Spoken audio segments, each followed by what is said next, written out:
한국이 책임을 다하지 않았다. 자원 한 방울 나지 않고 강대국들 사이에 끼어 눈치만 보던 나라. 미국은 한국이 3일 안에 달려올 거라 확신했죠.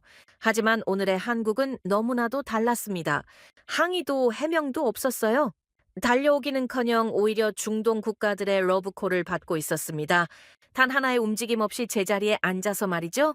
미국이 채운 42년의 족쇄를 비웃기라도 하듯 이미 미국 구조 바깥에서 자신들만의 거대한 성을 완공해 둔 나라. 우리는 살아남는 무기를 설계합니다. 바로 대한민국입니다. 사우디와 UAE가 백악관의 경고를 무시하고 서울로 달려간 이유, 생존을 파는 대한민국.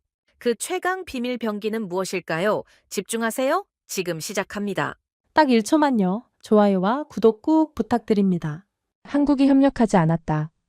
그 한마디가 회의실을 얼어붙게 만들었습니다. 저는 볼펜을 내려놓았습니다. 중동 방공망 문제의 책임을 한국에 돌린다고요? 15년간 이 바닥에 있었지만 이건 예상 밖이었습니다. 동맹국들이 책임을 다하지 않았다. 발언은 계속됐습니다. 저는 옆에 앉은 동료를 봤습니다. 그도 같은 표정이었죠. 이건 단순한 정치적 수사가 아니었어요. 누군가에게 책임을 넘기겠다는 신호였습니다. 한 나라를 무릎 꿇리는 가장 확실한 방법이 뭔지 아십니까? 전쟁이 아닙니다. 고립입니다. 관세로 숨통을 조이고 방위비로 목줄을 쥐고 핵심 부품 수출을 하나씩 틀어막으면 됩니다. 대부분의 나라는 석 달을 못 버팁니다. 저는 워싱턴에서 15년간 이 구조를 설계하고 분석해온 사람입니다. 이 방법이 실패한 적은 거의 없었죠. 그날 회의실 화면에는 중동 방공망 상황 보고서가 떠 있었고 숫자들이 빨간색으로 전멸하고 있었죠. 요격률 하락. 그것도 한두 건이 아니었습니다. 패턴이 무너지고 있었습니다. 이란은 3천만 원짜리 드론대로 공격을 해오는데 우리는 70억짜리 한 발로 요격하고 있었죠. 회의가 끝나고 복도에서 동료가 말했습니다. 압박 들어가겠지? 당연하지. 참전을 핑계로 관세부터 시작할 거야. 저는 그 흐름을 너무 잘 알고 있었습니다. 압박하고 흔들고 협상 테이블로 끌어내는 구조. 수십 번 봐왔으니까요.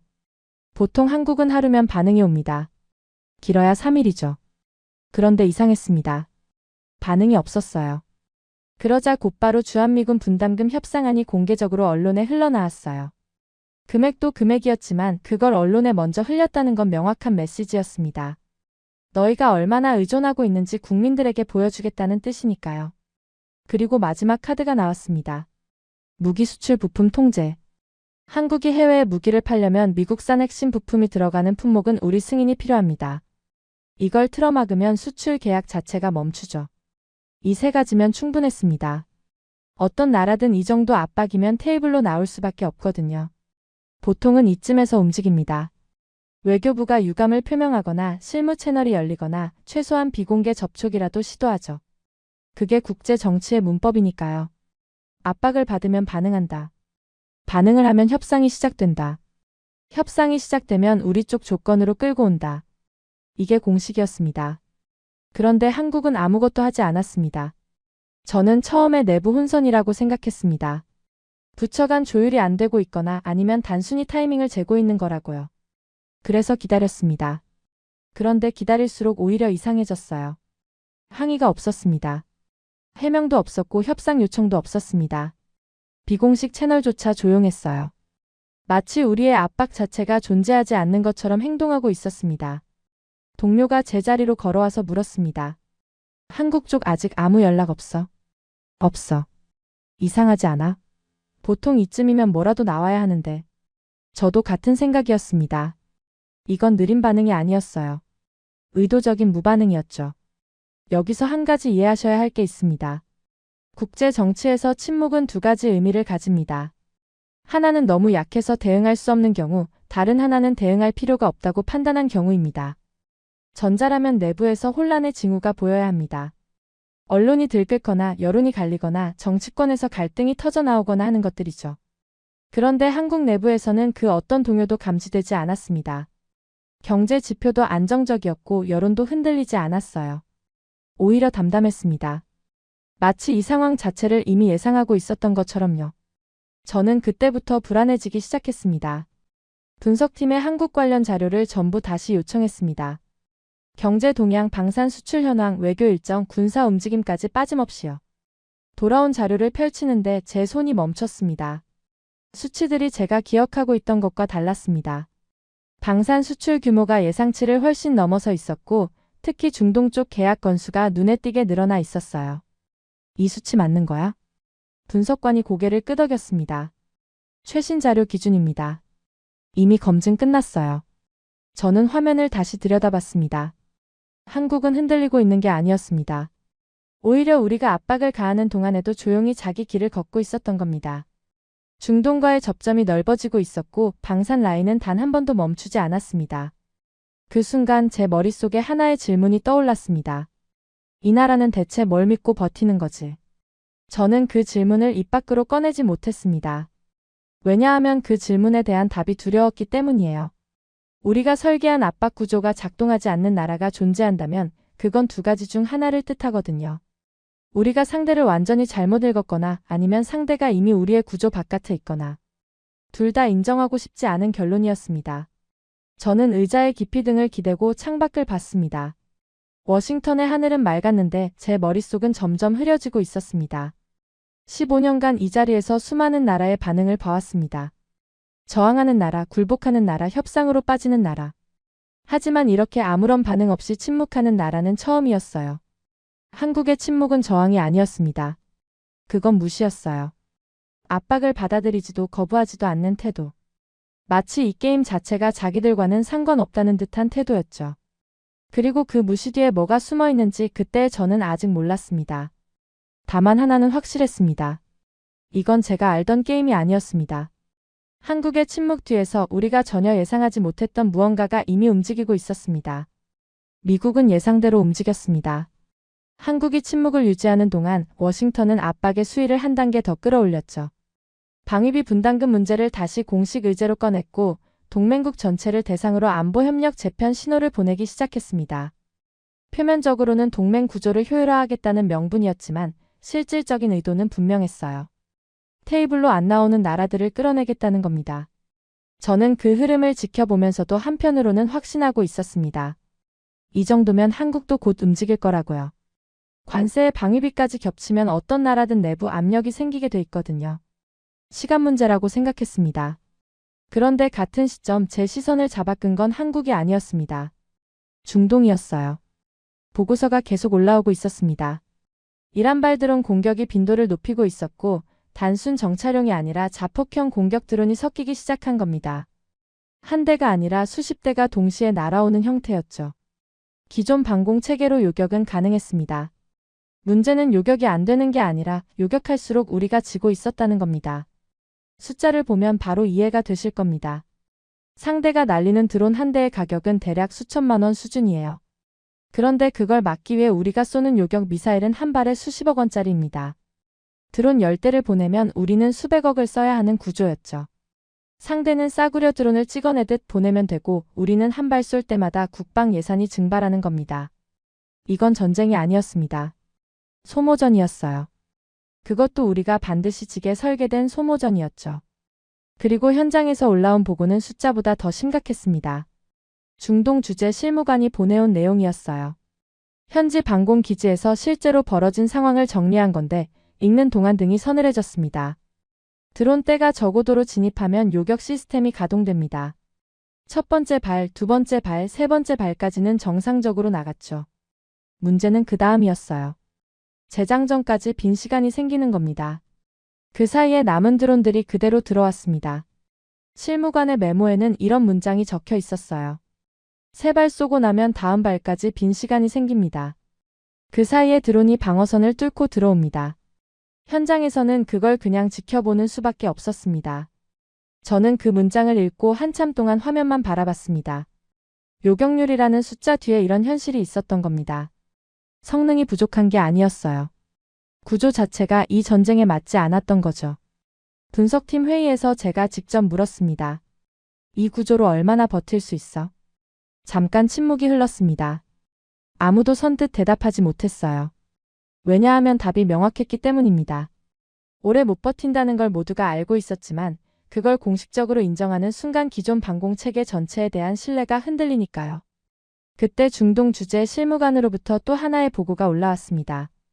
현지 군 관계자들 사이에서 새로운 이름이 돌고 있다는 내용이었어요. 천궁. 한국산 중거리 방공 시스템이었습니다. 저는 처음에 대수롭지 않게 넘겼습니다.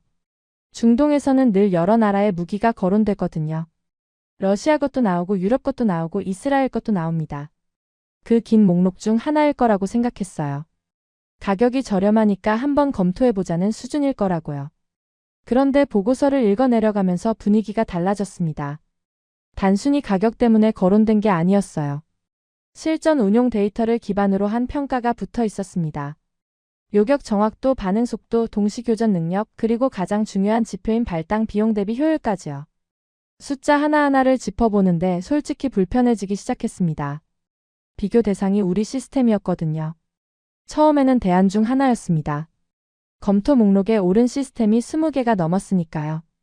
그런데 실전 데이터를 기준으로 하나씩 걸러내기 시작하자 후보가 빠르게 줄어들었습니다. 비용에서 탈락하는 시스템, 납기에서 밀리는 시스템, 통합 운용이 안 되는 시스템.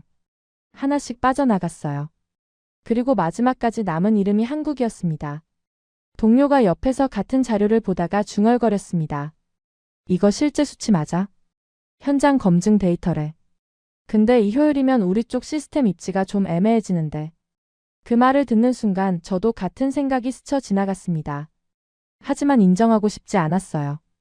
미국 방공체계는 수십 년간 세계 표준이었습니다.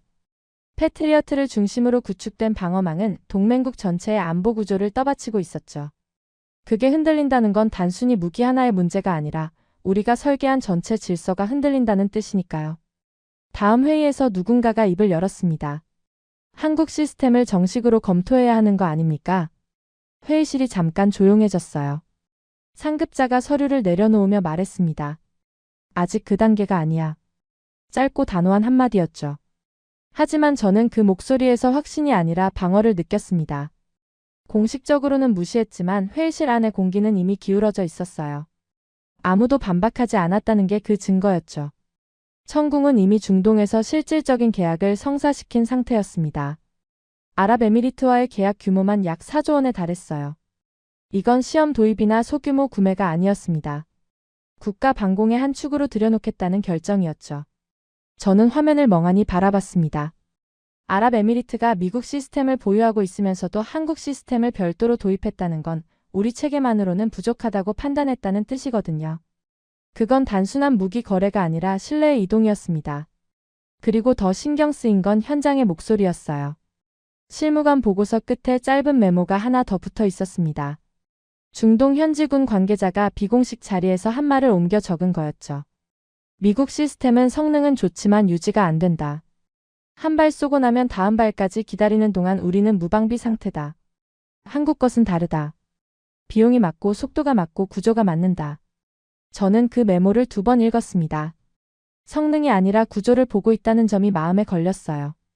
더 강한 무기를 원하는 게 아니라 더 오래 싸울 수 있는 체계를 원하고 있었다는 뜻이니까요. 그 순간 깨달았습니다. 중동의 계산이 바뀌고 있었어요. 이건 어디 무기가 더 좋은가의 문제가 아니었습니다. 이 전쟁을 끝까지 유지할 수 있는 구조가 어디에 있는가의 문제로 넘어가고 있었죠. 그리고 그 질문의 답으로 올라오고 있는 이름이 미국이 아니라 한국이었다는 사실이 저를 가장 불안하게 만들었습니다. 회의실로 돌아가면서 복도 창 너머로 비가 내리고 있었습니다. 저는 걸음을 멈추고 잠시 서 있었어요. 머릿속이 복잡했습니다. 우리가 한국을 압박하고 있는 이 순간에도 중동에서는 한국을 향한 선택이 조용히 진행되고 있었으니까요. 우리가 설계한 시나리오는 분명했습니다. 압박하면 굴복한다. 하지만 현실은 이미 다른 방향으로 흘러가고 있었어요. 그리고 그 흐름의 중심에 한국이 서 있었다는 걸 저는 그제야 인정하기 시작했습니다. 중동에서 한국 무기가 거론되기 시작했을 때 저는 그 이유를 단순하게 정리했습니다. 싸니까. 납기가 빠르니까. 그 정도면 충분한 설명이라고 생각했어요. 전장에서 가성비 좋은 무기가 주목받는 건 자연스러운 일이니까요. 저뿐만이 아니었습니다. 워싱턴 분석팀 대부분이 같은 판단이었죠. 한국 시스템은 저렴한 대안이다. 성능은 우리 것에 미치지 못한다. 결국 보조 수단으로 끝날 거다. 그게 공식적인 평가였습니다. 그런데 실무 데이터를 직접 들여다보기 시작하면서 그 확신이 흔들리기 시작했어요. 계기는 사소한 것이었습니다. 중동 현지에서 운용 중인 방공 시스템들의 교전 기록을 비교 분석하는 작업이 들어왔어요. 일상적인 업무였죠. 미국, 유럽, 이스라엘 그리고 한국 시스템의 교전 로그를 나란히 놓고 패턴을 비교하는 겁니다. 저는 한국 쪽 데이터를 맡았습니다. 처음 몇 페이지는 예상 범위 아니었어요. 요격률, 반응 속도, 탐지 거리 같은 기본 지표들이 나열되어 있었고 수치만 보면 우리 시스템과 큰 차이가 없었습니다. 오히려 일부 항목에서는 우리가 앞서 있었죠. 그래서 마음이 놓였어요. 역시 성능으로는 아직 우리가 위라고 생각했습니다. 그런데 교전 기록의 세부 항목으로 들어가는 순간 이상한 점이 보이기 시작했습니다. 한국 시스템의 교전 순서가 우리와 달랐어요. 미국 시스템은 위협이 탐지되면 즉시 교전에 들어갑니다. 가장 가까운 위협부터 순서대로 제거하죠. 빠르고 강력하게 위협을 발견하는 즉시 없애는 겁니다. 그게 우리의 기본 교리였어요. 그런데 한국 시스템은 위협을 탐지하고도 바로 쏘지 않았습니다. 저는 처음에 시스템 지연이라고 생각했어요. 반응 속도가 느린 건가 싶었죠. 그런데 기록을 자세히 들여다보니 그게 아니었습니다. 탐지는 이미 끝나 있었어요. 추적도 시작된 상태였고 조준까지 완료돼 있었습니다. 그런데 쏘지 않았어요. 왜 안 쏜 거지? 그게 제가 처음 가진 의문이었습니다. 교전 로그를 더 파고 들어갔습니다. 한국 시스템은 위협을 감지한 뒤 발사 전에 여러 변수를 동시에 계산하고 있었어요. 해당 위협의 예상 낙하 지점, 주변 민간 시설과의 거리, 요격 파편의 확산 범위, 인근 항공 동선과의 충돌 가능성까지 전부요.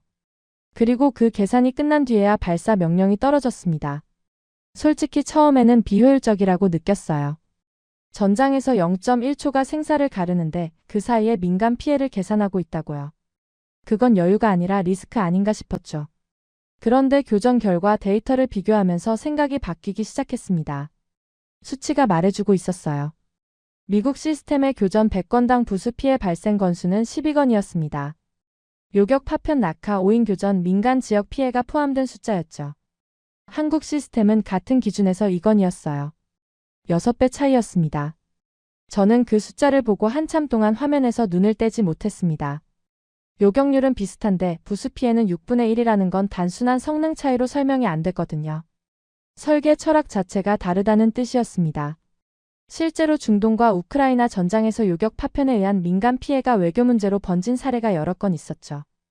요격은 성공인데 여론은 실패인 상황이 반복되고 있었던 겁니다. 분석팀 동료에게 이 부분을 보여줬습니다. 이거 봐.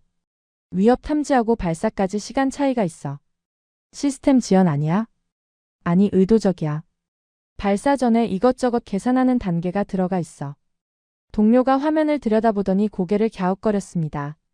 전장에서 이런 걸 왜 계산해? 일단 쏘고 봐야 하는 거 아니야? 저도 처음엔 같은 생각이었습니다. 그때 중동 주재 실무관과 통화할 기회가 생겼습니다.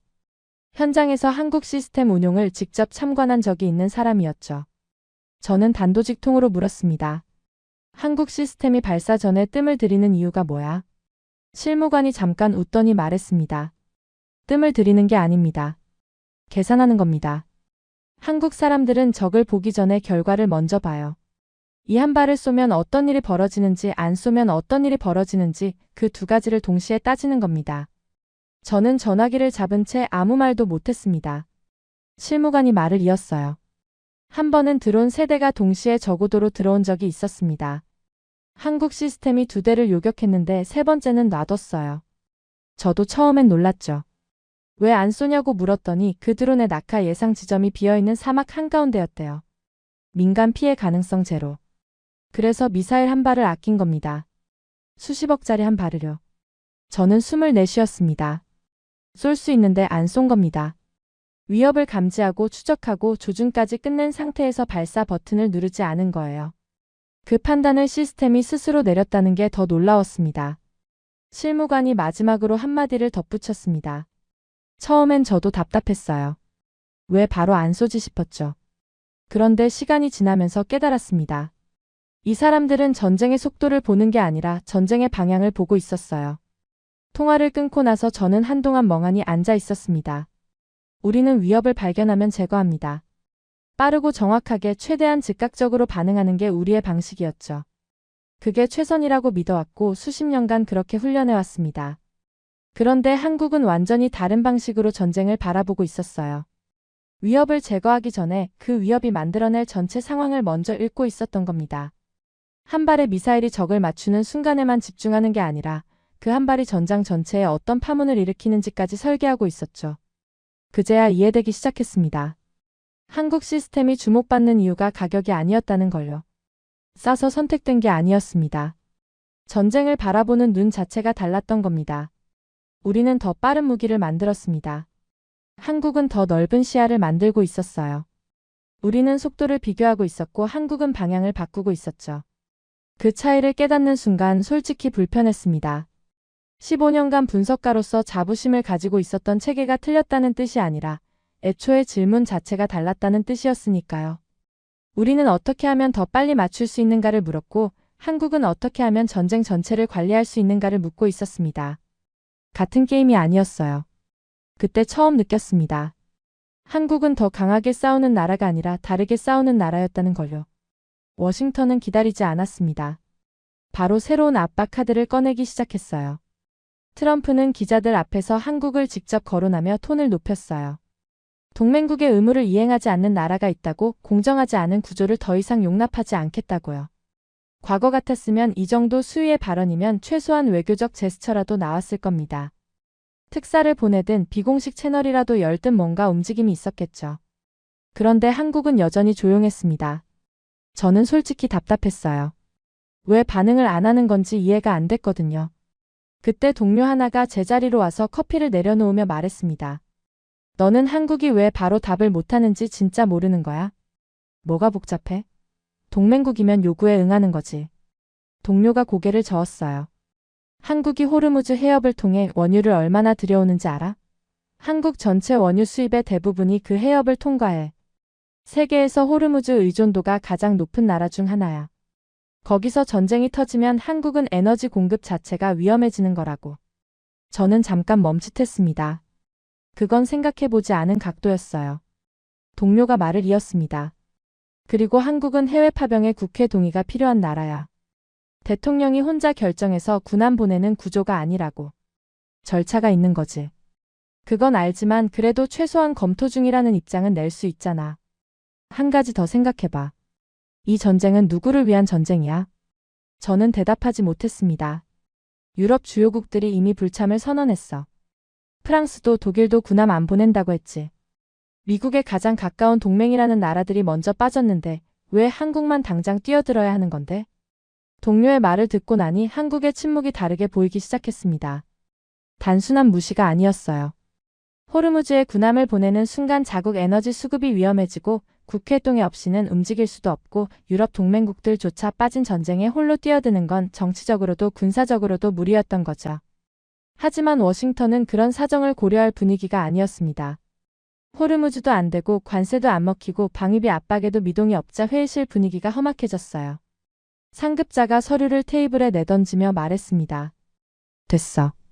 부품으로 가자. 그게 마지막 카드였습니다. 무기 수출 핵심 부품 통제. 한국이 해외에 무기를 팔려면 미국산 핵심 부품이 들어가는 품목은 우리 승인이 필요하거든요. 이걸 틀어막으면 수출 계약 자체가 멈추는 구조입니다. 상급자가 단언했죠. 부품 통제만 제대로 작동시키면 한국 방사는 멈춰. 시간 문제야. 저도 동의했습니다. 실제로 그렇게 작동해 왔으니까요. 과거에 터키가 독자 무기를 수출하려 했을 때 우리가 핵심 부품 공급을 제한하겠다고 신호만 보내도 협상 테이블로 나왔습니다. 이 지뢰 때는 수십 년간 한 번도 실패한 적이 없었어요. 그래서 저는 안심하고 있었습니다. 결국 부품 통제 카드를 꺼내는 순간 한국도 멈출 수밖에 없다고 생각했어요. 우리가 승인을 안 해주면 납품이 안 되고 납품이 안 되면 계약이 깨지고 계약이 깨지면 신뢰가 무너지니까요. 그런데 그 확신이 깨진 건 정말 우연한 순간이었습니다. 분석팀에서 한국 방산 수출 품목의 부품 구성 비율을 업데이트하는 작업이 있었어요. 정기적으로 하는 일이었습니다. 저는 과거 자료와 최신 자료를 나란히 놓고 비교하는 역할을 맡았죠. 과거 자료를 먼저 열었습니다. 한국 방공 시스템에 들어가는 미국산 부품 비율은 약 38%였어요. 유도 장치의 핵심 칩 추진체 일부 소재, 소프트웨어 기반 코드까지 포함된 수치였습니다. 38%면 상당한 의존도죠. 이 정도면 우리가 수출 승인을 거부하는 순간 시스템 자체가 완성이 안 되는 구조입니다. 그 다음 최신 자료를 열었습니다. 숫자가 달랐어요. 11%. 저는 화면을 다시 봤습니다. 오류인가 싶어서 자료 출처를 확인했어요. 검증 완료된 데이터였습니다. 38%에서 11%. 저는 두 숫자를 번갈아 보면서 한동안 아무 생각도 할 수 없었습니다. 동료에게 화면을 돌려서 보여줬습니다. 이거 봐. 동료가 숫자를 확인하더니 표정이 굳었어요. 이게 맞아? 3번 검증한 자료야. 38에서 11이면 거의 독자 체계 수준인데. 그 말이 정확했습니다. 저는 세부 항목을 하나씩 열어봤습니다. 유도 장치는 국산 반도체 기반으로 전환돼 있었고, 추진체는 소재와 설계 모두 독자 개발로 바뀌어 있었어요. 소프트웨어는 더 충격적이었습니다. 과거에는 미국 기반 코드 위에서 운용됐는데 지금은 완전히 자체 개발한 운영 체계로 돌아가고 있었죠. 탐색기 레이더 모듈, 통신 프로토콜까지 확인할수록 같은 패턴이었어요. 미국산에서 국산으로 조용히 전환이 끝나 있었던 겁니다. 이건 하루아침에 된 게 아니었습니다. 핵심 반도체 칩 하나를 국산화하는 데만 보통 수년이 걸려요. 그런데 유도장치, 추진체, 소프트웨어를 동시에 전환했다는 건 한두 개 기업이 한 게 아니라는 뜻이었습니다. 국가 전체가 움직이지 않으면 불가능한 규모였어요. 수많은 연구소와 기업이 같은 방향을 보고 달려야만 가능한 일이었죠. 저는 의자에서 일어나 창가로 걸어갔습니다. 한 가지가 선명해지고 있었어요. 한국은 버티고 있는 게 아니었습니다. 이미 빠져나온 상태였어요. 우리가 압박의 강도를 높이고 수위를 조절하고 타이밍을 재고 있는 동안 한국은 조용히 자기만의 구조를 완성하고 있었던 겁니다. 칼을 꺼냈는데 칼날이 사라져 있었어요. 상급자에게 직접 보고하러 갔습니다. 자료를 테이블 위에 펼치고 숫자를 짚어가며 설명했어요. 38%와 11%를 나란히 보여주는 순간 상급자가 서류를 집어들었습니다. 이 수치 확실한 거야? 3번 검증했습니다. 잠깐 침묵이 흘렀어요. 상급자가 서류를 내려놓으며 낮은 목소리로 말했습니다. 그러면 우리가 지금 쥐고 있는 게 뭐지? 저는 대답하지 못했습니다. 왜냐하면 솔직한 답은 하나였거든요. 아무것도 없다.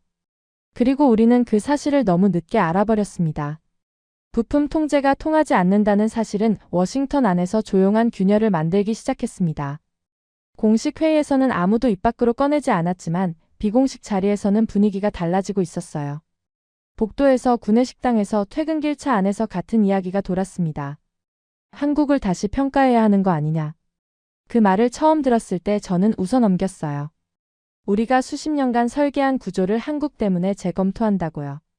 말이 안 된다고 생각했습니다. 하지만 그 말을 하는 사람이 점점 늘어났어요. 분석관들 사이에서, 실무 담당자들 사이에서, 심지어 정책 라인 가장자리에서도 같은 의문이 퍼지고 있었습니다. 공식적으로는 여전히 미국 체계가 핵심이라는 입장이었지만 그 입장을 확신 있게 말하는 사람은 줄어들고 있었죠. 그 와중에 중동 상황은 기다려주지 않았습니다. 이란의 공격 패턴이 또 바뀌었어요. 이전까지는 드론대와 탄도 미사일을 섞어 보내는 수준이었는데 이번에는 거기에 순항 미사일까지 추가됐습니다. 저고도로 들어오는 드론, 고고도로 날아오는 탄도 미사일, 그리고 그 사이를 파고드는 순항 미사일. 3가지가 동시에 날아오는 상황이었어요. 기존 방공 체계는 이 중 2가지까지는 대응이 가능했습니다. 하지만 3가지가 동시에 오면 교전 우선순위가 꼬이기 시작했어요. 어떤 걸 먼저 막아야 하는지, 어떤 위협이 가장 치명적인지를 시스템이 판단하는 데 시간이 걸렸고 그 시간 동안 빈 구간이 생겼습니다. 현장 보고서의 톤이 확 달라졌어요. 이전까지 지속 대응의 한계라고 적혀있던 문구가 이제는 현 체계로는 복합 공격 대응 불가로 바뀌어 있었습니다. 그 한 줄의 변화가 의미하는 건 엄청난 겁니다. 더 이상 버틸 수 없다는 현장의 비명이었으니까요. 그때 중동 현장에서 이상한 보고들이 올라오기 시작했습니다. 처음에는 비공식 채널을 통해서였어요. 현지군 실무자들 사이에서 같은 말이 반복되고 있었습니다. 한국을 다시 불러야 한다. 한 곳이 아니었어요. 서로 다른 지역에 서로 다른 실무자들이 같은 이야기를 하고 있었습니다. 보고가 1건, 2건, 3건 올라오더니 어느 순간부터는 패턴이 됐어요. 저는 처음에 단순한 현장 의견이라고 판단했습니다. 다급한 상황에서 가장 최근에 접한 대안을 떠올리는 건 자연스러운 일이니까요. 하지만 보고의 맥락을 읽으면서 생각이 달라졌어요. 그들은 단순히 한국 무기가 좋다고 말한 게 아니었습니다. 한국 시스템 없이는 현재 방어 구조를 유지하기 어렵다는 판단을 내리고 있었던 거예요. 이건 선호의 문제가 아니었습니다. 필요의 문제였어요. 동료와 분석실에서 이야기를 나눴습니다. 중동 쪽에서 한국 시스템 이야기가 계속 올라오고 있어. 공식적으로? 아니, 비공식이야. 근데 한두 곳이 아니야. 완전히 패턴이 됐어. 동료가 모니터에서 눈을 떼고 저를 봤어요. 솔직히 나도 이상하다고 느끼고 있었어. 예전에는 중동이 무기를 사려면 먼저 우리한테 왔거든. 뭘 살 수 있는지 물어보고 우리가 목록을 줬지. 근데 지금은 그 순서가 바뀌고 있는 거야. 저는 그 말에 선뜻 대답하지 못했습니다. 왜냐하면 정확한 지적이었거든요. 과거의 구조는 명확했습니다. 미국이 설계하고 동맹이 따르고 필요한 무기는 미국이 공급하는 흐름이었죠. 중동도 그 안에서 움직였어요. 방공 체계를 구축하려면 먼저 미국과 상의했고 미국이 승인한 무기를 도입했습니다. 그런데 지금 중동에서는 그 순서가 뒤집히고 있었어요. 미국을 거치지 않고 직접 한국과 이야기하려는 움직임이 감지되고 있었습니다. 필요로 하는 쪽이 달라지고 있었던 거죠. 분석팀에서 중동 방산 시장의 최근 흐름을 정리한 보고서가 올라왔습니다. 저는 그 보고서를 읽으면서 한 가지 사실에 주목했어요. 한국은 이미 중동 안보에 실제로 참여한 경험이 있는 나라였습니다. 청해부대가 2009년부터 소말리아 아덴만 해역에서 해상 작전을 수행해왔고 2020년에는 미국과 이란 사이의 긴장이 고조됐을 때 호르무즈 해협 인근까지 작전 범위를 확대해서 자국 상선을 직접 호위한 이력이 있었어요. 이건 큰 차이였습니다. 무기만 파는 나라와 그 무기가 쓰이는 현장을 직접 경험한 나라는 전혀 다르거든요. 중동 실무자들 입장에서 한국은 카탈로그로만 아는 업체가 아니라 같은 바다에서 함께 작전한 경험이 있는 나라였던 겁니다. 그 신뢰는 성능 수치로 대체할 수 없는 것이었어요. 거기에 무기 성능과 비용 효율까지 더해지니 중동에서 한국의 위치는 단순한 무기 수출국을 넘어서고 있었습니다. 안보 파트너로 올라가고 있었어요. 상급자에게 보고서를 가져갔습니다. 중동 현장의 분위기 변화, 한국 시스템에 대한 실무자 평가, 비공식 채널의 흐름까지 정리한 내용이었어요. 상급자는 보고서를 훑어보다가 한 문장에서 멈췄습니다. 한국 시스템 없이 현재 방어 구조 유지가 어렵다. 현장 실무자들의 공통된 판단입니다. 그건 의견이야, 팩트야? 보고 빈도와 출처를 보면 의견을 넘어선 수준입니다. 상급자가 보고서를 내려놓으며 잠깐 창밖을 바라봤어요. 그러면 지금 우리가 한국을 밀어내고 있는 건 중동을 더 불안하게 만들고 있다는 뜻이잖아. 저는 대답하지 않았습니다. 하지만 그 질문에 대한 답은 이미 명확했어요. 회의실을 나와 자리로 돌아오면서 생각했습니다. 과거에는 미국이 부르면 한국이 응답했습니다.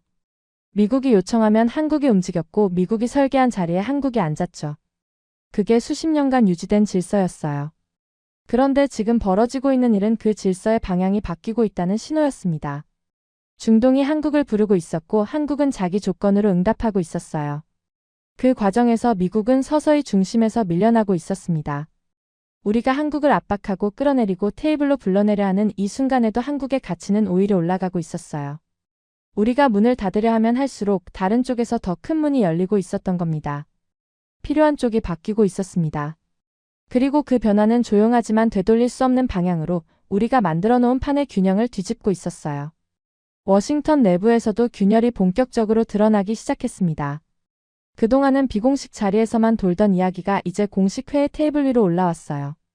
한쪽에서는 한국을 다시 평가해야 한다는 분석 보고서가 제출됐습니다. 현장 데이터를 기반으로 한국 방산의 경쟁력이 예상보다 훨씬 높다는 내용이었죠.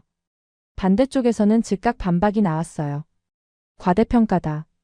한국은 여전히 미국 체계에 의존하는 동맹국일 뿐이다. 기존 인식을 고수하는 쪽이었습니다. 회의실이 두 갈래로 갈라졌어요. 평소에는 없던 일이었습니다. 워싱턴의 안보 분석은 대체로 하나의 방향으로 수렴하거든요. 데이터를 놓고 논쟁이 벌어지는 건 자연스러운 일이지만 이렇게 근본적인 시각 차이가 드러나는 건 흔치 않았어요. 저는 그 갈등을 지켜보면서 어느 쪽이 맞는지보다 왜 이 갈등이 생겼는지가 더 궁금했습니다. 한국을 재평가해야 한다는 쪽은 최신 데이터를 근거로 들었고 기존 입장을 고수하는 쪽은 수십 년간의 구조를 근거로 들었죠. 데이터와 관성의 충돌이었어요. 그런데 저를 진짜 멈추게 만든 건 회의 자체가 아니었습니다. 회의가 끝나고 자리로 돌아와서 한국의 방산 경쟁력이 대체 어디서 나오는 건지를 근본적으로 파고들기 시작한 순간이었어요. 그동안 저는 한국의 무기 자체만 보고 있었습니다. 천궁의 성능, 요격률, 비용 효율 같은 것들이요. 하지만 한 발 뒤로 물러서서 전체 그림을 보는 순간 완전히 다른 풍경이 펼쳐졌습니다. 한국의 방산은 단독으로 존재하는 산업이 아니었어요. 그 뒤에 거대한 산업 생태계가 연결되어 있었습니다. 먼저 눈에 들어온 건 반도체였어요. 한국은 세계 최상위 수준의 반도체 생산 능력을 보유한 나라입니다. 삼성과 SK하이닉스가 글로벌 메모리 반도체 시장을 이끌고 있죠. 그런데 이 반도체 기술이 방산과 직접 연결되어 있었어요. 미사일의 유도 장치는 결국 반도체 칩의 정밀도에 달려 있습니다. 목표물을 추적하고 궤적을 계산하고 최적의 요격 시점을 판단하는 모든 과정이 칩 위에서 벌어지거든요. 한국은 그 칩을 직접 설계하고 생산할 수 있는 나라였습니다. 그 다음은 배터리였어요. LG에너지솔루션과 삼성 SDI가 글로벌 배터리 시장 상위권을 차지하고 있는 건 이미 알려진 사실이죠. 그런데 이 배터리 기술이 전장에서 어떤 의미를 가지는지는 생각해 보지 못했습니다. 현대전에서 방공 시스템은 전력 없이 작동하지 않아요. 레이더를 돌리고 통신을 유지하고 발사 시스템을 대기 상태로 잡아두려면 안정적인 전원이 필수입니다. 배터리 기술은 곧 전장 지속성이었어요. 얼마나 오래 작전을 유지할 수 있느냐의 문제였죠. 그 다음은 조선이었습니다. 한국은 세계 조선 수주 점유율 상위를 차지하는 나라예요. LNG 운반선 같은 초대형 고난도 선박을 가장 많이 건조하는 곳이죠. 그런데 이 조선 능력이 군사적으로 의미하는 건 압도적인 생산 속도였습니다. 군함을 빠르게 대량으로 만들어낼 수 있는 인프라가 이미 갖춰져 있었어요. 여기에 5세대 통신을 세계 최초로 상용화한 통신 기술이 더해졌습니다. 방공 시스템은 결국 네트워크입니다. 레이더가 탐지한 정보를 지휘소로 보내고 지휘소가 발사대에 명령을 전달하는 과정이 실시간으로 이뤄져야 하거든요. 그 통신 속도와 안정성이 곧 방공 체계의 반응 속도를 결정합니다. 저는 이 연결 고리를 하나씩 따라가면서 등골이 서늘해지는 걸 느꼈습니다. 반도체가 미사일의 눈을 만들고 있었어요. 배터리가 전장의 심장을 뛰게 하고 있었습니다. 조선이 군사력의 몸체를 찍어내고 있었고 통신이 모든 것을 하나로 연결하고 있었죠.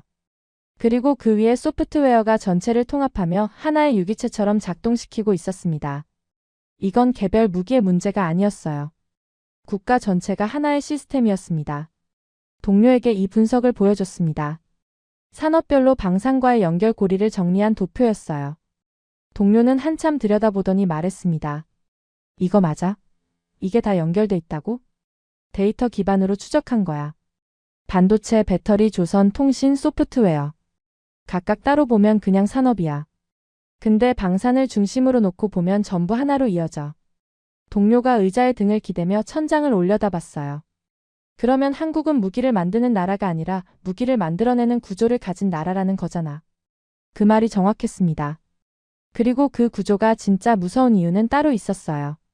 미국이 강한 건 군사 기술 자체의 우위 때문입니다. 수십 년간 천문학적인 예산을 쏟아부어 만든 기술력이죠. 하지만 그건 군사 분야에 집중된 힘이에요. 한국은 달랐습니다. 민간 산업에서 세계 최고 수준에 도달한 기술들이 자연스럽게 군사 분야로 흘러들어가는 구조였어요. 반도체를 만들던 기술이 유도 장치가 됐고, 스마트폰 배터리를 만들던 기술이 전장의 전원이 됐고, 컨테이너선을 만들던 기술이 군함이 됐습니다. 민간과 군사의 경계가 없었어요. 나라 전체의 산업 역량이 곧 군사 역량이 되는 구조였던 겁니다. 저는 자리에 앉아서 두 손으로 얼굴을 감싸 쥐었습니다. 이걸 어떻게 보고서에 써야 하는 건지 막막했어요. 한국의 방산 경쟁력은 개별 무기의 성능에서 나오는 것이 아닙니다. 그 한 문장을 쓰는데 한참이 걸렸습니다. 왜냐하면 그 다음에 이어져야 할 문장이 우리에게 너무 불편한 진실이었거든요. 국가 전체의 산업 기반이 하나의 방산 시스템으로 작동하고 있으며 이 구조는 단기간에 재현하거나 따라잡을 수 있는 성격의 것이 아닙니다. 보고서를 완성하고 상급자에게 가져갔습니다. 상급자는 보고서를 읽기 시작했어요. 처음 몇 페이지는 무표정하게 넘기더니 산업 연결 구조 도표에서 손이 멈췄습니다. 이게 다 하나로 연결된다는 거야? 그렇습니다. 반도체가 미사일을 만들고 배터리가 전쟁을 지속시킨다. 정확합니다. 그리고 조선이 생산 속도를 보장하고 통신이 전체를 실시간으로 묶고 있습니다. 상급자가 보고서를 내려놓고 저를 똑바로 봤어요. 이건 격차가 아니라 차원이 다른 거잖아. 저는 고개를 끄덕였습니다. 그리고 이건 무기 하나를 따라잡는다고 해결되는 문제가 아닙니다. 산업 전체를 따라잡아야 하는 건데 그건 사실상 불가능에 가깝습니다. 회의실이 조용해졌어요. 상급자가 창밖을 바라보며 한마디를 중얼거렸습니다. 우리는 무기를 분석하고 있었는데 한국은 구조를 만들고 있었던 거야. 저는 그 말을 들으면서 같은 생각을 하고 있었습니다. 우리는 한국의 미사일 한 발을 분석하고 있었어요. 그런데 한국은 미사일을 만들어내는 나라 전체를 하나의 시스템으로 설계하고 있었던 겁니다. 이건 따라잡을 수 있는 상대를 보고 있던 게 아니었어요. 처음부터 다른 차원에서 움직이고 있었던 겁니다. 그리고 우리는 그 사실을 이제야 이해하기 시작한 거였죠. 우리는 마지막으로 하나를 확인하고 싶었습니다. 한국 방공체계의 핵심이 정말 천궁인가? 그 질문은 단순한 성능 비교를 위한 것이었어요. 천궁의 한계점을 찾아내고 우리 시스템과의 격차를 재확인하고 그걸 근거로 중동에 다시 어필하려는 계산이었습니다. 분석팀에서 한국 방산 관계자와 비공식 접촉이 이루어졌어요. 기술 교류 명목의 자리였지만 실질적으로는 정보 수집이 목적이었죠. 저는 그 자리에 배석했습니다. 분위기는 생각보다 담담했어요. 한국 측 관계자는 중년의 엔지니어 출신이었는데 말투가 조용하고 표정에 힘이 없었습니다. 자기 기술을 과시하려는 태도는 전혀 보이지 않았어요. 오히려 질문에 대해 아주 절제된 방식으로 답하고 있었죠. 저는 핵심 질문을 던졌습니다. 천궁이 한국 방공체계의 핵심이라고 봐도 됩니까? 잠깐 침묵이 흘렀어요. 한국 측 관계자가 찻잔을 내려놓으며 말했습니다. 천궁은 수출형입니다. 그 한마디가 떨어지는 순간 저는 숨을 멈췄습니다. 옆에 앉은 동료도 같은 반응이었어요. 회의실이 조용해졌습니다. 수출형이라는 말의 의미를 이해하는데 몇 초가 걸렸습니다. 우리가 지금까지 분석하고 비교하고 평가해왔던 시스템이 한국의 최고 수준이 아니라는 뜻이었거든요. 중동에 납품되고 국제시장에서 경쟁하고 우리 패트리어트와 비교되던 그 시스템이 한국이 가진 것의 전부가 아니었다는 겁니다. 저는 조심스럽게 물었습니다. 그러면 우리가 보고 있던 건 전부가 아니었다는 뜻입니까? 한국 측 관계자가 저를 잠깐 바라보더니 말했어요. 모든 나라가 그렇듯 자국 방어용 체계와 수출용 체계는 다릅니다. 그건 미국도 마찬가지 아닙니까? 맞는 말이었습니다. 미국도 수출할 때는 성능을 일부 조정하거든요.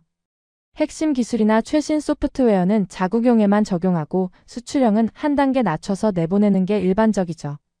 그건 모든 방산 수출국의 공통된 관행이에요.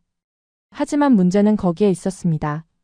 우리가 천궁을 분석하면서 이 정도면 상당하다고 판단했던 그 기준이 한국의 수출용 수준이었다는 거예요. 그러면 자국용은 어느 정도인 건지 그 질문이 머릿속을 떠나지 않았습니다. 대화가 잠깐 멈춘 사이 한국 측 관계자가 먼저 입을 열었습니다. 예상하지 못한 방향이었어요. 하나 여쭤봐도 됩니까? 물론이죠. 미국은 왜 방공체계를 이렇게 만들었습니까? 가장 강력한 한 발로 위협을 제거하는 방식으로요. 저는 잠깐 생각하다가 답했습니다. 그게 가장 확실하니까요. 위협을 탐지하면 즉시 제거한다. 그게 우리의 교리입니다. 한국 측 관계자가 고개를 천천히 끄덕였어요. 이해합니다. 미국은 위협을 만나면 제거할 수 있는 힘이 있으니까요. 하지만 우리는 달랐습니다. 그가 찻잔을 돌리며 말을 이었습니다. 한국은 오랜 시간 동안 선택지가 없는 나라였습니다. 지정학적으로 강대국들 사이에 끼어 있었고 외부의 침략과 간섭을 수없이 겪어왔죠. 한국 전쟁 때는 외부 지원 없이는 생존 자체가 어려운 상황이었습니다. 누군가의 도움을 기다려야만 했던 시절이 있었어요. 회의실이 더 조용해졌습니다. 저는 아무 말도 하지 않고 들었어요. 그래서 우리는 다르게 생각하게 됐습니다. 가장 강한 한 발이 아니라 가장 오래 버틸 수 있는 구조를 먼저 고민했어요. 왜냐하면 우리에게는 한 발로 끝내는 전쟁이 아니라 끝나지 않는 위협 속에서 살아남는 것이 현실이었으니까요. 저는 그 말을 들으면서 펜을 잡은 손이 멈춰 있다는 걸 뒤늦게 알아챘습니다. 지금의 시스템은 단순한 무기가 아닙니다. 그 역사를 반복하지 않기 위한 결과예요. 한국 측 관계자가 저를 바라보며 마지막으로 한마디를 덧붙였습니다. 우리는 같은 역사를 다른 나라가 반복하지 않기를 바랍니다. 그 문장이 회의실 안에 오래 남았습니다. 기술적인 자리였는데 분위기는 완전히 달라져 있었어요. 회의가 끝나고 자리로 돌아온 뒤 저는 한 가지가 계속 마음에 걸렸습니다. 한국이 선택지가 없던 나라였다는 말. 그게 구체적으로 어떤 의미인지를 제대로 이해하고 싶었어요. 저는 한국 방산의 역사를 뒤지기 시작했습니다. 그리고 거기서 우리가 잊고 있었던 기록을 발견했어요. 1969년 미국은 닉슨 독트린을 발표했습니다. 핵심은 간단했어요. 아시아 국가들은 스스로 자기 나라를 지켜라. 그 선언과 함께 주한미군 철수가 논의됐습니다. 미국이 먼저 떠나겠다고 한 거예요. 한국은 그 순간 버림받을 수 있다는 현실과 마주해야 했습니다. 그래서 1970년 국방과학연구소를 세웠어요. 자주국방의 시작이었죠. 그리고 1974년 한국은 최초의 지대지 미사일 개발에 착수했습니다. 백곰이라는 이름의 프로젝트였어요. 미국의 나이키 허큘리스 미사일을 모체로 해서 독자적인 유도탄을 만들려는 시도였습니다. 1978년 시험 발사에 성공했죠. 한국이 스스로의 힘으로 미사일을 쏘아 올린 최초의 순간이었어요. 그런데 미국이 이를 알고 즉각 압박에 들어갔습니다. 개발 중단을 요구했고 결국 1979년 한미 미사일 양해각서가 체결됐어요. 사거리 180km, 탄두 중량 500kg. 그 이상은 만들 수 없다는 족쇄가 채워진 겁니다. 저는 그 기록을 읽으면서 묘한 감정을 느꼈습니다. 우리가 채운 족쇄였어요. 한국이 혼자 서려는 순간 우리가 막은 거였죠. 그런데 한국은 그 족쇄 안에서 멈추지 않았습니다. 사거리 180km라는 제한 안에서 할 수 있는 모든 것을 했어요. 유도 기술을 정밀하게 다듬었고 추진체를 개량했고 소프트웨어를 발전시켰습니다. 제한된 범위 안에서 기초 기술을 완성해 나간 거예요. 그리고 2021년 42년 만에 그 족쇄가 풀렸습니다. 미사일 사거리 제한이 완전히 해제된 거예요. 저는 그 타임라인을 보면서 소름이 돋았습니다. 족쇄가 풀린 순간 한국은 바닥부터 시작한 게 아니었어요. 이미 42년 동안 제한된 공간 안에서 기술을 갈고 닦아온 상태였습니다. 족쇄가 풀리자마자 폭발적으로 확장할 수 있었던 건 그 오랜 시간의 준비가 있었기 때문이었죠. 우리가 꺾어놨다고 생각했던 그 시도는 사라진 게 아니었습니다. 땅속에서 조용히 자라고 있었던 거예요. 할아버지 세대는 전쟁 속에서 버텼습니다. 선택지도 자원도 기술도 없는 상황에서 맨몸으로 살아남은 세대였죠. 아버지 세대는 족쇄를 차고도 기반을 만들었어요. 제한된 조건 안에서 기술을 쌓고 산업을 일으키고 구조를 설계했습니다. 그리고 지금의 세대는 그 기반 위에서 선택할 수 있는 나라를 만들어낸 겁니다. 그제야 이해됐어요. 한국이 왜 우리의 압박에 끌려오지 않았는지. 이미 선택할 수 있는 나라가 되었기 때문이었습니다. 더 이상 누군가의 허락을 기다릴 필요가 없는 나라가 됐기 때문이에요. 저는 보고서를 열고 한 문장을 적었습니다. 한국의 방산 체계는 기술 위에 세워진 것이 아니라 역사 위에 세워져 있다. 그 문장을 쓰는 순간 이건 무기의 문제가 아니라는 걸 완전히 인정할 수밖에 없었습니다. 이건 한 나라가 살아남기 위해 세대를 걸쳐 만들어낸 결과였어요. 그리고 그 결과는 어떤 분석으로도 어떤 압박으로도 흔들 수 없는 종류의 것이었습니다. 결국 선택은 현장에서 먼저 내려졌습니다. 워싱턴이 논쟁하고 있는 동안 중동은 기다리지 않았어요. 그들에게는 분석할 시간도 정치적으로 고려할 여유도 없었습니다. 지금 이 순간에도 드론이 날아오고 미사일이 떨어지고 방공망에 빈 구간이 생기고 있었으니까요. 중동 국가들의 판단 기준이 완전히 바뀌어 있었습니다. 과거에는 어디 무기가 더 강한가가 기준이었어요. 성능표를 놓고 비교하고 요격률 숫자를 따지고 브랜드와 동맹 관계를 고려해서 결정했죠. 하지만 지금 그들이 묻고 있는 질문은 단 하나였습니다. 이 시스템이 이 전쟁을 끝까지 버틸 수 있는가? 한 발을 쏘고 나면 다음 발까지 기다려야 하는 시스템은 안 됐습니다. 한 발에 수십억이 드는 구조도 안 됐어요. 지금 필요한 건 비용 안에서 지속적으로 방어를 유지할 수 있는 체계였습니다. 그리고 그 질문에 가장 현실적인 답을 가지고 있는 나라가 한국이었어요. 변화는 조용하지만 분명하게 시작됐습니다. 일부 국가는 기존 미국 방공 체계를 유지하면서도 한국 시스템을 병행 도입하기 시작했어요. 미국 시스템을 버린 게 아니었습니다. 그걸로는 부족하다고 판단한 거였죠. 고가의 요격 미사일로 핵심 위협을 막고 한국 시스템으로 적어도 드론과 중거리 위협을 커버하는 이중 구조를 선택한 겁니다. 어떤 국가는 더 과감한 결정을 내렸어요. 방공체계의 중심축 자체를 재검토하기 시작한 거예요. 지금까지 미국 중심으로 설계된 구조를 유지할 것인지 아니면 비용과 효율을 기준으로 재편할 것인지를 놓고 내부 논의가 시작됐습니다. 이건 단순한 무기 교체가 아니었어요. 전쟁을 바라보는 기준 자체가 바뀌고 있었던 겁니다. 이 움직임은 중동에만 머물지 않았습니다. 유럽에서도 같은 흐름이 감지됐어요. 나토 내부에서 지속 가능한 방어 체계라는 개념이 다시 논의되기 시작한 겁니다. 우크라이나 전쟁을 겪으면서 유럽도 같은 문제에 직면해 있었거든요. 요격 미사일 재고는 줄어들고 있었고 생산 속도는 소모 속도를 따라가지 못했습니다. 이 전쟁이 길어질수록 가장 중요한 건 성능이 아니라 지속성이라는 걸 유럽도 깨닫기 시작한 거예요. 그리고 그 논의의 중심에 한국이 있었습니다. 보고서가 올라올 때마다 같은 이름이 반복됐어요. 중동에서도 한국, 유럽에서도 한국, 나토 내부 검토 자료에서도 한국. 저는 그 보고서들을 정리하면서 하나의 사실을 인정할 수밖에 없었습니다. 세계가 더 강한 무기를 선택한 게 아니었어요. 더 오래 버틸 수 있는 구조를 선택하고 있었고 그 구조를 가진 나라가 한국이었던 겁니다. 동료와 마지막으로 이야기를 나눴습니다. 결국 이렇게 되는 거야? 뭐가? 한국이 중심이 되는 거. 우리가 아니라. 동료가 커피잔을 내려놓으며 말했어요. 중심이 됐다기보다는 필요한 자리에 한국이 서 있었던 거지. 우리가 그 자리를 비운 사이에. 그 말이 마음에 걸렸습니다. 우리가 자리를 비운 게 아니었거든요.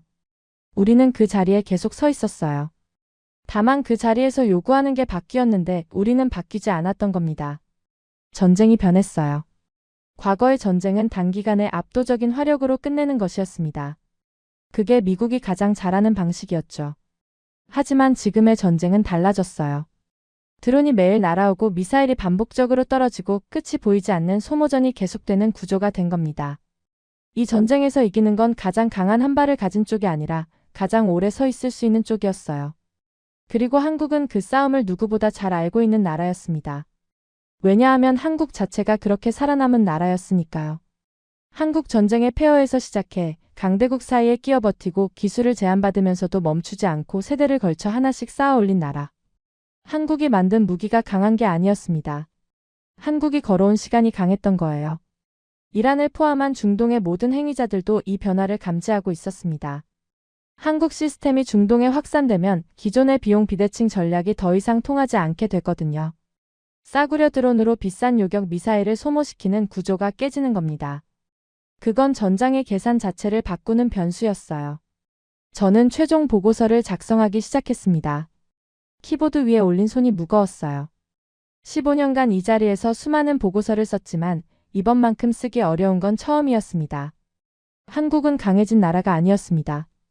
버틸 수 있는 나라가 된 거였어요. 그리고 그 힘은 하루아침에 만들어진 것이 아니었습니다. 할아버지 세대가 전쟁 속에서 버텼습니다. 아버지 세대가 폐허 위에서 기반을 만들었어요. 그리고 지금의 세대가 그 결과 위에 서 있는 겁니다. 미국은 무기를 만들었습니다. 더 강하고 더 빠르고 더 정밀한 무기를요. 한국은 버틸 수 있는 구조를 만들었습니다. 더 오래, 더 효율적으로, 더 지속 가능한 구조를요. 그리고 지금 세계는 그 구조를 선택하고 있습니다. 저는 보고서의 마지막 문장을 적고 화면을 바라봤어요. 워싱턴의 밤은 깊었고 사무실에는 저 혼자 남아 있었습니다. 모니터 불빛만 얼굴 위에 떠 있었죠. 이건 한 나라의 이야기가 아니었습니다. 버림받을 수 있다는 공포 속에서 스스로 일어선 사람들의 이야기였어요. 선택지가 없던 자리에서 선택지를 만들어낸 사람들의 이야기였습니다. 그리고 그 이야기는 아직 끝나지 않았습니다. 여러분, 대한민국은 전쟁의 폐허 위에서 맨손으로 일어섰고 강대국의 족쇄 안에서도 멈추지 않았고 세대를 걸쳐 조용히 쌓아올린 끝에 세계가 먼저 찾아오는 나라가 됐습니다. 할아버지는 버텼고 아버지는 만들었고 우리는 선택할 수 있게 됐습니다. 그 누구도 대신해줄 수 없었던 시간이었고 그 누구도 빼앗을 수 없는 결과입니다. 여러분, 생각해 보신 적 있으십니까? 지금 우리가 살고 있는 이 나라가 세계가 가장 필요로 하는 나라가 되어 있다는 사실을요. 그게 지금의 대한민국입니다. 지금까지 우인스의 수진이었습니다. 오늘도 끝까지 함께 해주셔서 정말 감사합니다. 수진이랑 우인스 다음에도 함께 해요. 오늘도 행복한 하루 되세요. 사랑합니다. 우이스 우리들의 이야기 작은 꿈도 커지는 이 순간 웃으며 함께 나가요 모두의 마음이 크게 울려요. 당신만의 감동 이야기가 늘 당신 곁에서 따뜻한 순간으로 남길 바랍니다. 다음에도 따뜻한 이야기로 다시 찾아올게요.